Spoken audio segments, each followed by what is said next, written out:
तो ब्रदर आप जैसे यूपीएससी में क्या होता है कि ऑप्शनल चूज करते हैं, राइट? तो ऑप्शनल के लिए आपने क्या क्राइटेरिया रखा था कि ये चूज करूंगा, ये क्या था आपने, आपका ऑप्शनल क्या था? ज्योग्राफी। ज्योग्राफी आपका कब चलता है, इंजीनियर्स का फेवरेट सब्जेक्ट। हाँ ठीक है। मेरी तो ज्योग्राफी लेने की कर्टेसी जाती है ईरा सिंघल मैम को, 2015 की जो टॉपर थी। She was also from engineering background and उनकी ऑप्शनल ज्योग्राफी ही थी। तो उनको देख करके मुझे लगा कि अच्छा ये अगर इंजीनियर है और इन्होंने क्लियर किया है तो मैं भी लूंगा ज्योग्राफी और इससे क्लियर कर लूंगा।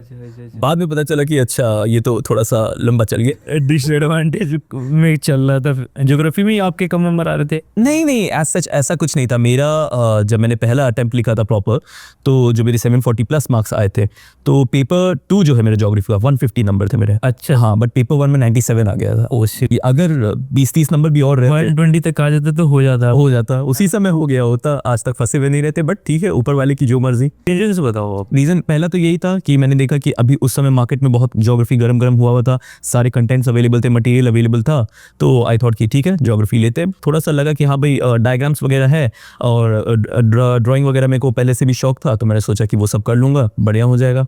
फिर तीसरा मेरा इंटरेस्ट था इंडियन ज्योग्राफी में। जैसे मैंने बोला कि मेरी हॉबी है religious tourism, so I have done that plenty. तो मैं बहुत जगह भारत में घुमा हुआ, ऑलमोस्ट आई गेस 20 स्टेट्स के आसपास घूम चुका हूँ। आप घूम चुके हो मतलब कैसे, मतलब योर पेरेंट्स व्हाट? सोलो भी किया है, मम्मी पापा के साथ भी किया है। मेरी न्यूक्लियर फैमिली है, तो मतलब छोटा सा फैमिली है, तो कहीं भी निकल जाते हैं। ट्रैवलिंग सोलो भी, लेकिन मैंने बहुत किया है ट्रैवलिंग। तो टॉप प्लेसेस बताओ कहाँ आपको, कहाँ लगता है। मतलब जो आपका फेवरेट प्लेसेस हो। उत्तर से स्टार्ट करके दक्षिण तक जाऊंगा। बहुत सारे फेवरेट प्लेसेस है। खीर भवानी मंदिर है, मटन सन टेम्पल है, श्री माता वैष्णो देवी है। आपके दिल्ली में मैंने बहुत सारे मंदिरों का दर्शन किया हुआ है। आपके योग माया मंदिर, झंडे वाला मंदिर। बहुत लोगों को पता ही नहीं कि झंडे वाला जो स्टेशन है वहाँ पे एक मंदिर भी है, झंडे वाला माता के नाम पे। कि अच्छा वहाँ कोई मंदिर भी है, हनुमान जी का है क्या? मेरे नहीं, माता जी का मंदिर है। सो फिर ये जो आपके बेसिक कुतुब मीनार और लाल किला, ये सब तो बचपन में ही जा चुका हूँ। फिर आपके 3 ज्योतिर्लिंग्स मैंने कर लिए। आपके वैद्यनाथ जो झारखंड में है, एक आपके काशी विश्वनाथ जो वाराणसी में है, एक रामेश्वरम कर लिया, मदुरई कर लिया। रामेश्वरम भी? हाँ, रामेश्वरम कर लिया। मदुरई में मीनाक्षी मंदिर कर लिया मैंने। फिर आपकी कन्याकुमारी चला गया, तिरुवनंतपुरम चला गया, आलेपी चला गया, और वहाँ पे कौन सी जगह, मुन्नार चला गया हिल स्टेशन, बैंगलोर हो ही गया, कूर्ग हो गया, मंडलपट्टी हो गया, बहुत सारी जगह हो गया, तिरुपति बालाजी, आपके शिरडी साई बाबा, पंढरपुर चला गया, गोवा चला गया, गोकर्णा भी गया हूँ। तो सही है। और बढ़िया ब्रो, काफी ज्यादा ट्रैवल करते हो। ट्रैवलिंग में मेरे को मन लगता है। Why engineers are coming into UPSC? या देखो, इंजीनियर्स को इस तरह से बिल्ड किया गया है ना कि we feel, particularly the engineering society और द इंजीनियरिंग कम्युनिटी फील्स कि हम लोग कुछ भी कर सकते हैं, क्योंकि कम एनर्जी लगा करके भी हमारा बहुत कुछ हो जाता है। क्योंकि हमारे मैथ्स भी ठीक है, बहुत सारे इंजीनियर्स जो है पीसीएम भी लिए हुए, तो उनका बायो भी थोड़ा ठीक कर रहता है ना। सही। तो हमारे में अंदर ऐसा टैलेंट है ना कि ऐसा लगता है कि 4 दिन पढ़ के भी हम लोग कोई भी एग्जाम क्रैक कर सकते हैं। बिकॉज हमारा इंजीनियरिंग के सारे एग्जाम्स तो वैसे ही निकलते कि एक रात भर पहले उठ के पढ़ो, अगले दिन एग्जाम दे के चले आओ। तो इसलिए वो एक रहता है इंजीनियर्स के ब्लड में ही है कि नहीं, आप कुछ भी कर सकते हो। जैसे आपका काफ़ी अटेम्प्ट रहा है, तो आप कौन से अटेम्प्ट में आपको लगा कि मेरे से यूपीएससी अब नहीं हुआ, वैसा वाला कोई फीलिंग? हर चौथे दिन लगता था यार कि किस जगह फंस गया हूँ, क्यों फंस गया हूँ। निकल जाता, क्योंकि मेरी जो मतलब ड्रीम कंपनी थी जेबी मॉर्गन थी, प्लेसमेंट भी मिला हुआ था, बॉम्बे में घर मिल रहा था रहने के लिए, पूरे पैसे मिल रहे थे कि अब आओ यहाँ पे रहो, 2-3 साल का कॉन्ट्रैक्ट है हमारा। उसको छोड़ करके वापस मम्मी पापा के पास, और बिना किसी मतलब फाइनेंशियल स्टेबिलिटी खुद की, मम्मी पापा की तरफ से कोई इशू नहीं था, बट अपने पैसों ना कमा करके मम्मी पापा के पास रहना, सारा डिसिप्लिन जो घर का रहता है। जैसे एक बैचलर्स की लाइफ अलग होती है कि नहीं भाई आप अपने हिसाब से सो रहे हो, जाग रहे हो, बट घर में वो एक थोड़ा सा डिसिप्लिन रहता है, आप 9 बजे के बाद नहीं निकल सकते हो, है ना। तो बहुत सारी चीज़ें थी जिसको मैंने कॉम्प्रोमाइज़ किया।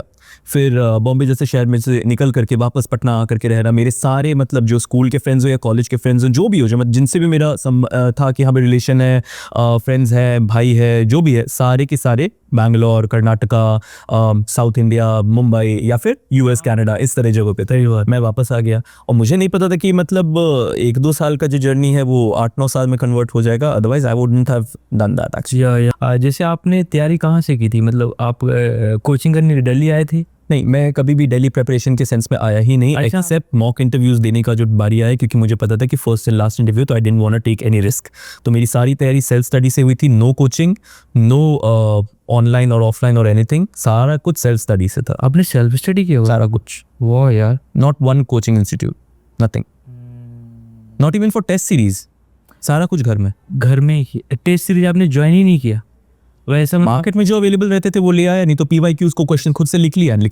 अच्छा वैसे करते थे आप, लेकिन मतलब आपने कुछ इंस्टीट्यूट को ज्वाइन नहीं किया था, तो क्यों ब्रदर? ऐसा क्या मतलब आपको फील नहीं हुआ कि ज्वाइन करने का, कि मतलब क्यों? मतलब कितने लोग करते हैं ना ज्वाइन यूपीएससी, देखो पहले रिफ्यूज मोड में रहता स्टार्टिंग फेज में। सो मेरे पास एक थोड़ा सा एडवांटेज था जो मैं बता दूं। मेरे फादर IITN है, तो IIT BHU and IIT Delhi दोनों जगह से उनका एजुकेशन रहा है। सही है। And he has cleared engineering services का एग्जाम 5 बार अपने ज़माने में। My God. हाँ, फॉरेस्ट सर्विस का इंटरव्यू तक स्टेज पे वो गए हुए हैं। ओके। तो उनको आइडिया था कि वो मुझसे क्या करवाना चाहते हैं। उनको मेरे घर में थोड़ा सा सोर्स था अवेलेबल, एनर्जी सोर्स अवेलेबल था खुद ही। सही है। तो UPSC वगैरह उनको पूरा पता था कि प्रोसेस क्या है क्या नहीं है। तो वो मुझे बताते रहते थे कि आपको ये करना है वो करना है। That's why he was more emphasising towards civil engineering कि आप वो लो, क्योंकि आपका ऑप्शनल का इशू नहीं होगा। मैं तो बुद्धू था, मेरे को समझ में नहीं आया कि पापा ऐसा क्यों बोल रहे हैं। मेरे को लगा कि आप खुद खेत खलिहान में काम कर रहे हो, मेरे को भी उसी तरह से करवाओगे। I want to sit in the AC room कि भाई कंप्यूटर साइंस तो भाई जमीन पे कोई काम करेंगे नहीं। तो पापा ने बोला कि ठीक है। उस समय तो कुछ उन्होंने नहीं बोला, लेकिन बाद में बोला कि इसीलिए तो मैं बोल रहा था कि सिविल इंजीनियरिंग लो। तो खैर कोई नहीं, वो तो जो हुआ। सो माई पॉइंट बीइंग कि उनका गाइडेंस काफ़ी रहा। And he used to tell me कि नहीं आप यहाँ से स्टार्ट करो, वहाँ से स्टार्ट करो। वोकैबुलरी मेरी अभी काफ़ी अच्छी है, एक ज़माने में नहीं हुआ करती थी। तो उन्होंने एक बुक ला करके दी, वर्ड पावर मेड इजी करके, बाय नॉर्मन लुइस। तो उसकी वजह से इंग्लिश मेरी बहुत अच्छी है, तो उसकी वजह से मेरे को एडवांटेज हमेशा मिलता है। इंटरव्यू स्टेज में हुआ होगा बहुत ज़्यादा। मुझे लगता है कि ज़्यादातर एस्पिरेंट एफर्ट्स तो डालता है प्रीलिम्स में। जैसे कल ही प्रीलिम्स था अपना, यूपीएससी प्रीलिम्स 25 का लास्ट जी। यस्टरडे को ही था।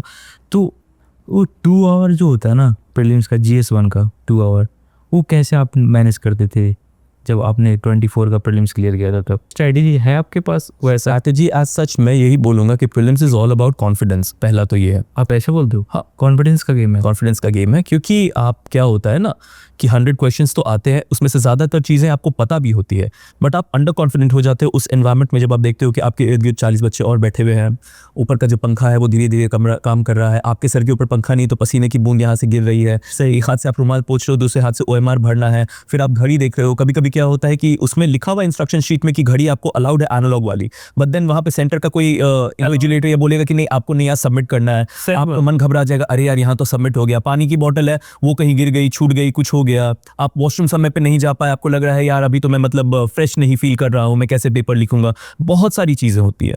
उसके बाद आप जब पेपर लिखने के लिए बैठते हो, बनाने के लिए बैठते हो, तो आपको ये दिखता है कि बहुत सारी चीज़ें जो है PYQ से रिपीट हो रही है। इस बार के भी पेपर में बहुत सारी चीज़ें PYQ से रिपीट हुई है, खास करके हिस्ट्री, बहुत सारी चीज़ें रिपीट हुई है। बट वो उस समय रिकॉल कर पाना बहुत डिफिकल्ट हो जाता है। डूइंग द 2 आवर्स वो स्ट्रेस का टेस्ट है आपका। मैं तो यही मानूंगा कि prelims is all about stress test. और मैं खुद के पर्सनल एक्सपीरियंस से कह रहा हूँ, 2 बार मेरा प्रीलिम्स जो है, एक बार 0.33 नंबर से छूटा और एक बार 1 नंबर से छूटा है। तो ये समझो कि आप उसमें प्रेशर में आप कैसा परफॉर्म कर रहे हो वो मैटर करता है। कितने क्वेश्चन अटेम्प्ट करते थे आप यूजुअली? मेरे जनरली नेगेटिव थोड़े ज़्यादा हो जाते थे, तो I used to attempt around 90 to 95 question, ये मेरा स्कोर रहता था। अच्छा 90 प्लस? हाँ, करते वो बढ़िया ब्रो। तो जैसे आप OMR शीट में लोग मिस्टेक कर देते, आपका क्या स्ट्रेटजी था OMR भरने का? बिल्कुल बिल्कुल, वो तो थोड़ा ध्यान आपको देना पड़ता है कि किस तरह से करो। तो मेरी तो आइटरेशंस चलती थी, पहले मैं पूरा पेपर बना लिया। हाँ आप ये बता दो कैसे सोल्व कर देते पेपर प्रीलिम्स का? जैसे आती बुक आई, हाँ सामने रखा, खोला, आप पढ़ना स्टार्ट करो। अगर आपको आ रहा है आप बनाते चले जाओ। फर्स्ट देखने पे कि आपको लगे कि अच्छा ये इजी क्वेश्चन है, मैं अभी जस्ट पढ़ के आ रहा हूँ या मेरे को एकदम आता है, बना के निकल गया। ठीक। उसी में कुछ क्वेश्चन है जो आपको लग जाता है कि ठीक है सेकंड आइटरेशन में मेरे इसमें से 4 अगर ऑप्शन है तो मैंने 2 या 3 सॉर्ट कर लिए कि हाँ भाई एक तो बिल्कुल गलत है, 2 पे आ जाते हैं कि हाँ भाई इन दोनों के बीच में से कोई हो सकता है। वो दिमाग बाद में लगाना। पहले ऐसे 30-40 क्वेश्चन आपको जरूर मिल जाएंगे जिसमें आप आराम से कॉन्फिडेंट हो कि हाँ भाई 30-40 क्वेश्चन अगर आप नहीं कर पा रहे हो तो इसका मतलब कि आप कुछ भी नहीं पढ़े हो। फिर 30-40 क्वेश्चन तो बिल्कुल सही हो जाने चाहिए। सही बात। उसके बाद ही ना आप कुछ गेस वर्क या कुछ भी स्टार्ट करोगे। तो उसके बाद सेकंड आइटरेशन चला, थर्ड आइटरेशन भी उसी तरह से चलेगा। तो सेकंड आइटरेशन में जिसमें 2 ऑप्शंस के बीच में कंफ्यूजन है, तो आप दिमाग पे या तो स्ट्रेस डालोगे या फिर अपनी गट फीलिंग के साथ जाओगे।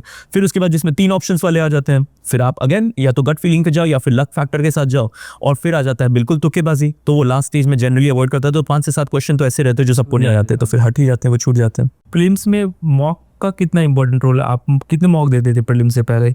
तो मेरी तो जनरली जो भी अवेलेबल ऑनलाइन रहते थे या मटेरियल जो मार्केट में अवेलेबल रहते थे वो ले आता था मैं, और अप्रॉक्सीमेटली 50 दे देता हूँ यार। एक इंस्टीट्यूट का जिसका भी 37-40 कुछ आते थे बस वो, एंड उसके अलावा कुछ बेसिक्स जो है किसी और के 15 बना लिए, बस इसलिए ताकि कॉन्फिडेंस थोड़ा सा रहे कि हाँ मतलब आपने ऐसा नहीं कि बिल्कुल छोड़ दिया है, ओवर कॉन्फिडेंट हो गए हैं, रहने दिया। उसके अलावा PYQs, मतलब मैं जब भी मेरा प्रिलिमिनरी निकला है, मैं लोगों को भी यही बोलूँगा कि PYQs मेरे को उस समय तक तक बाय हार्ट रहता था, तभी प्रीलिम्स आपका निकलता है। हाँ आज में है बहुत। हाँ, बहुत सारी चीज़ें हैं जो आप उससे एलिमिनेट कर सकते हो, निकाल सकते हो। बहुत सारे थीम्स रिपीट होते हैं। आपने मतलब कितनी बार आपने प्रीलिम्स 4 मेंस। 4 मेंस दिया आपने? 4 मेंस दिया हुआ, राइट?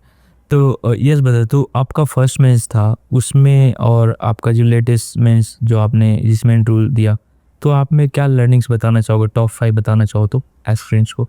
टॉप 5 आंसर राइटिंग के रिगार्डिंग, आंसर राइटिंग के रिगार्डिंग जनरल स्टडीज पेपर के लिए। सबसे पहले तो यार आंसर राइटिंग एक आर्ट है। अच्छा, एक दिन में आने से रही, बट ऐसा भी एक दिन नहीं आएगा कि आज आप उठोगे और 2 साल पढ़ने के बाद बोलोगे अरे यार आज तो मैं एकदम मस्त, आज तो आंसर लिख लूंगा। ऐसा नहीं होने वाला है, कभी नहीं होगा।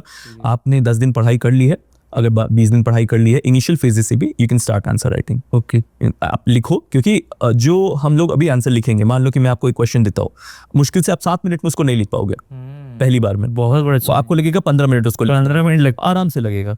वो चीज आपको रेप्लिकेट करना है असली एग्जामिनेशन हॉल में 7 मिनट या 9 मिनट में, मतलब डिपेंडिंग 10 मार्क का है 15 मार्क का है। या तो वो चीज रेप्लिकेट करना उस समय दिमाग में अगर आना, जैसे मैं एक एग्जांपल अगर लूँ तो जिस साल मैंने अभी 2024 में एक क्वेश्चन था चोला के ऊपर, चोला एम्पायर या something related to south India, ठीक है। तो उसमें अगर आप एग्जाम में सोचने बैठोगे अच्छा चोला क्या था, वो साउथ इंडिया का एक एम्पायर था। हाँ, उसने क्या क्या किया था, मंदिर नहीं, आपको एकदम इंस्टेंटली चोला मतलब अच्छा राजा, ये राजा राज हो गए, राजेंद्र हो गए, श्रीलंका में उन्होंने किया था। चोला लेक बोला जाता था बे ऑफ बंगाल को, तुरंत से डायग्राम बना दिया, तुरंत से दिखा दिया कि हाँ भाई ये मंदिर है, थंजावुर मंदिर है। फिर उनकी चोला आर्ट में और कौन कौन सी थी, ब्रॉन्ज स्टैच्यू, शिव जी का जो आपका नटराज वाला स्टैच्यू है, ये तो ये सारी चीजें तुरंत से आपको इंस्टेंटली क्लिक करनी चाहिए, क्योंकि वहां पे टाइम तो रहता नहीं है आपके पास। 3 घंटे बोलने का समय देखते देखते निकल जाता, पता ही नहीं चलता कब निकला। ऐसे में आपके मार्क्स कैसे रहे थे? अभी इस बार तो काफी कम हो गए, 93 आए मेरे को। अच्छा अच्छा, हाँ, बट लोग ऐसा कह रहे हैं, लो स्कोर है एसी में बता रहे। लोग ऐसा कह रहे हैं कि 93 में थोड़ा ढंग का ही है। तो लोग 40 दे रहे। हाँ, तो इसीलिए ठीक है, मतलब फिलोसॉफिकल एसेज अब थोड़े ज्यादा आने लग गए हैं। पहले तो थोड़े बहुत टेक्निकल भी आते थे, बट अभी ज्यादातर जो है फिलोसफी की तरफ जा रहे हैं लोग। तो आपका एथिक्स में क्या स्कोर था? सही था? एथिक्स में 102 नंबर है। 102 नंबर। हाँ, मतलब मैं एक्सपेक्ट कर रहा था कि 120 होते, बट पता नहीं क्यों 102 ही आया, जबकि मैंने आंसर्स काफी अच्छे लिखे थे। अच्छे लिए थे। तो आप थोड़ा सा एथिक्स में मुझे लगता है टाइम मैनेजमेंट में ज़्यादा दिक्कत होता है, तो बहुत ज्यादा। तो उसमें आप बताइए कि आप कौन सा पहले अटेम्प्ट करते थे, केस स्टडी या थ्योरी पार्ट ऑफ है? मैंने यार डिवाइड करके रखा हुआ था कि 1.5 घंटे केस स्टडी दूंगा, 1.5 घंटे इधर दूंगा। जहां 1.5 घंटे का अलार्म लगा, मतलब लगा मेरे को कि हाँ 1.5 घंटे होने वाले हैं, तुरंत से switch, whether case study complete हुआ है या नहीं। तो स्टार्ट कहाँ से करते? मैंने केस स्टडी से स्टार्ट किया हमेशा। मैं थ्योरी बाद में, पहले केस स्टडी। अच्छा, मेरे केस में, अब दूसरों का मैं नहीं कह सकता कि भाई केस स्टडी मेरे को जल्दी से निपटाना है, क्योंकि क्या है कि आपकी एक केस स्टडी का वैल्यू 20-20 नंबर के रहता है। सही बात है ना, वो नहीं उठना। उसमें अगर छूट जाएगा तो नंबर देने का स्कोप खत्म हो जाएगा। यहाँ तो 10-10 के क्वेश्चन है ना, 10-10 के क्वेश्चन में आप बहुत अच्छा लिख दोगे, कितना बहुत 6 नंबर दे देंगे, है ना। 20 में आपको देने के भी होंगे, अच्छा लगेगा कि बहुत अच्छा लिखा हुआ है, तो 12 नंबर देने का भी स्कोप है। दे या ना दे वो अलग बात है, लेकिन है तो स्कोप ना। सही बात है।